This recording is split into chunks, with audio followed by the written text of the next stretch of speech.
오늘 우리가 마태복음을 계속해서 보고 있습니다. 아마 다음 달도 마태복음인 것 같아요. 그리고 그 다음 달도 마태복음인 것 같습니다. 마태복음의 주제는 크게 다윗의 가문에서 나신 메시아가 바로 예수님, 우리가 기다리던 그 예수님이 다윗의 가문 다윗의 가문에서 난 메시아다. 그 다음에 그가 새로운 모세다. 하나님의 말씀을 이렇게 가르쳐 준다. 뭐 이런 이야기를 하시고요.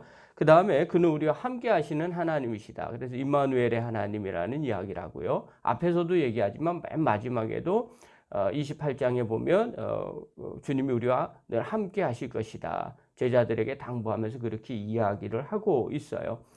그래서 그 내용의 핵심들이 크게 보면 그런 메시지예요. 그래서 복음서는 우리가 기다리던 메시아가 누구냐라는 질문에 답을 해주는 거죠. 바로 예수님이 그 메시아다라고 이야기하는 거예요. 그래서 뭐 기적 이야기를 어떻게 해석할까요? 그럼 크게 보면 이런 기적을 행하시는 분이 메시아지 않느냐 이런 이야기를 하는 거예요. 그래서 성경 곳곳에 그 이야기를 해주고 있어요. 그래서 우리가 1차원적으로 이 부분을 먼저 이해를 하고 계셔야 돼요. 그리고 이제 세부적으로 지금 우리에게 어떤 말씀을 하시는지를 보면 알 수 있겠죠. 그래서 성경을 볼 때는 맨 처음에 하나님이 원독자라고 얘기하는데 그때 당시에 왜 그 말씀을 하셨는가를 먼저 이해를 하시고요. 그게 오늘날 우리에게 어떤 의미가 있는지를 이해를 하셔야만 제대로 이해가 되는 거죠.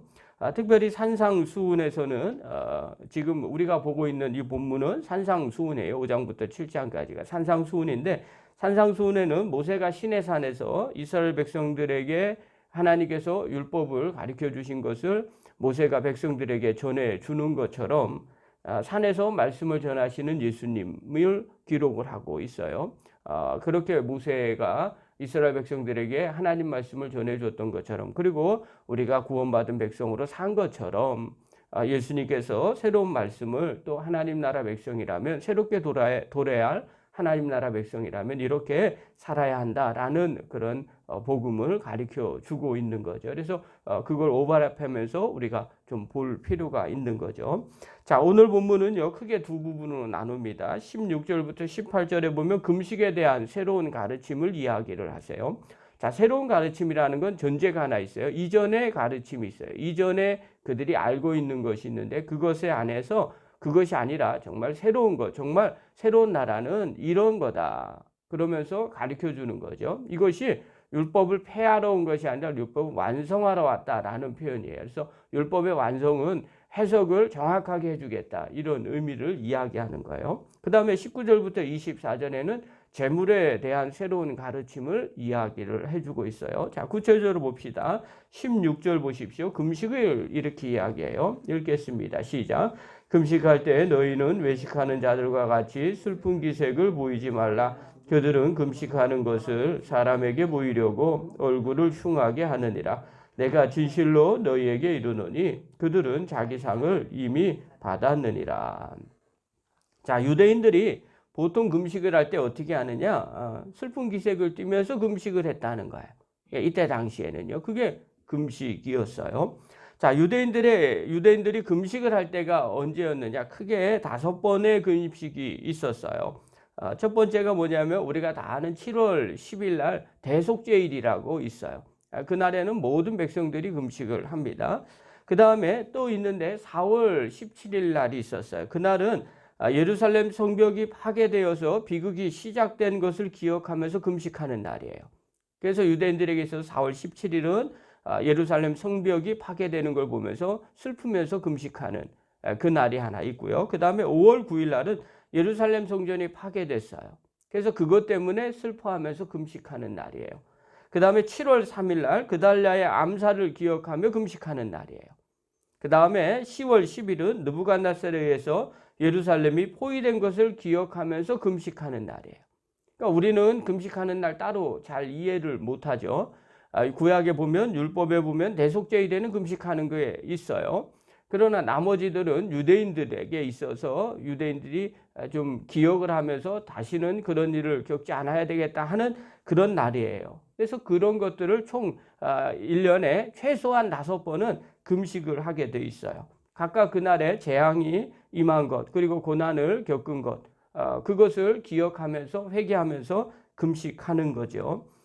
금식의 원래 목적은 그걸 다시 되돌아보면서 절대로 그런 일이 일어나지 않기를 다시 바라는 거죠. 그래서 회개하면서 자신을 돌아보는 게 목표였었어요.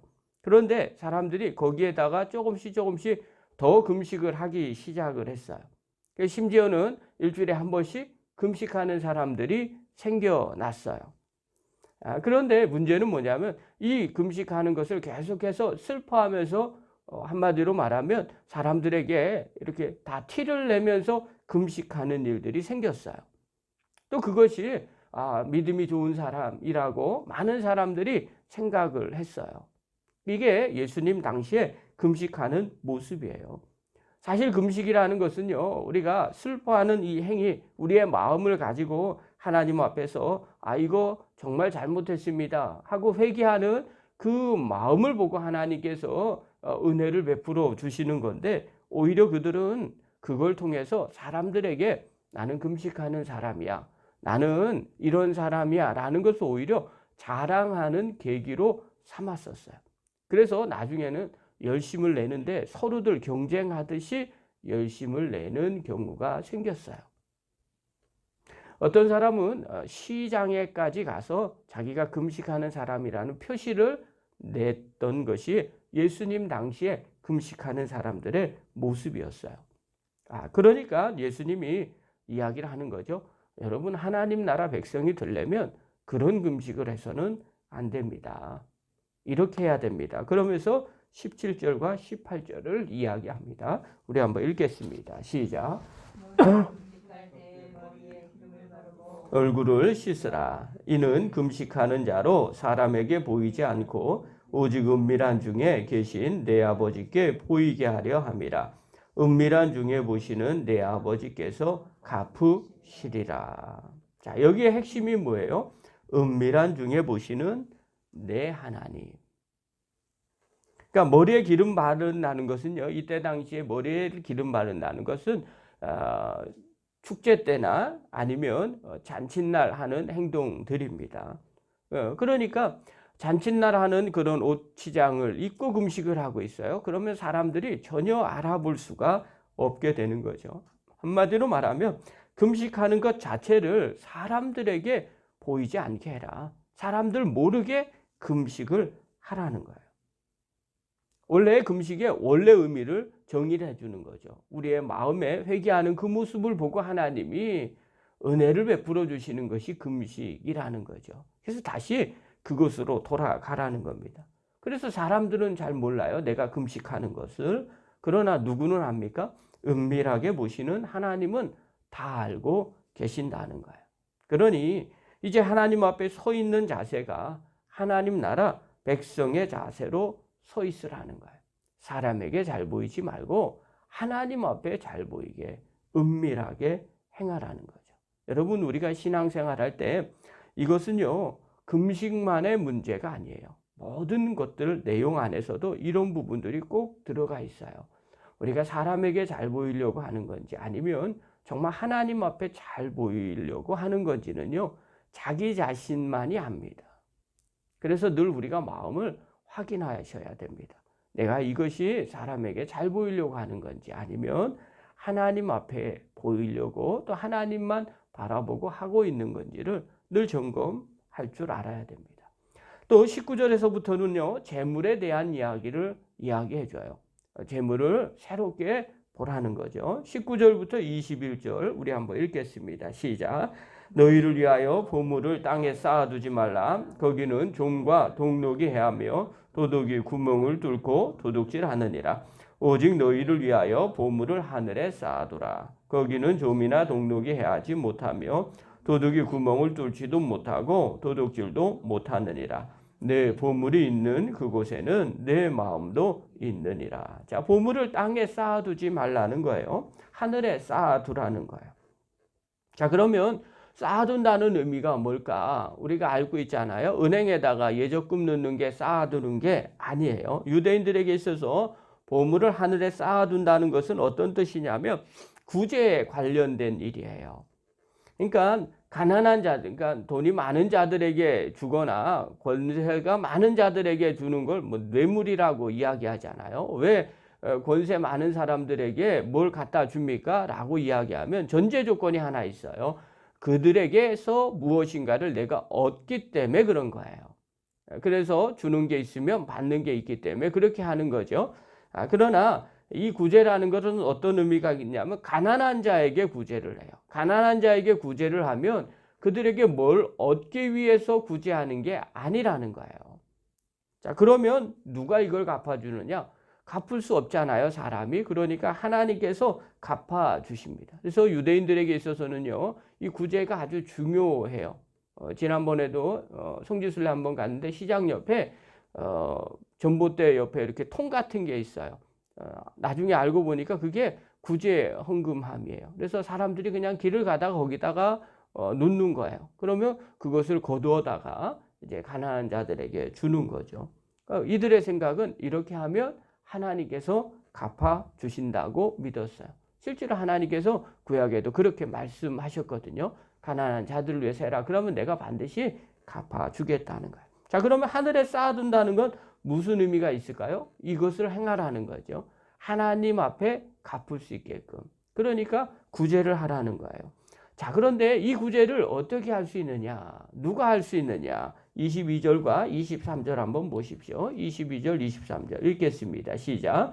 눈은 몸의 등불이니 그러므로 내 눈이 성하면 온몸이 밝을 것이요 눈이 나쁘면 온몸이 어두울 것이니 그러므로 내게 있는 빛이 어두우면 그 빛이 얼마나 더하겠느냐. 이렇게 눈에 대한 얘기를 갑자기 해요. 하늘에 쌓아두라 그러면서 눈에 대한 이야기를 해요. 이 눈은 우리가 지금 보고 있는 이 눈인데 의미가 그냥 보고 있는 눈을 가리키는 게 아닙니다. 유대인들에게 있어서 눈은요, 원인기관이라고 이야기해요. 이 얘기는 무슨 일을 할 때 원인이 있으면 결과가 나타난다 할 때 비유적으로 사용하는 겁니다. 그래서 그 다음에 보면 눈은 뭐냐? 몸의 등불이다 이렇게 표현을 했어요.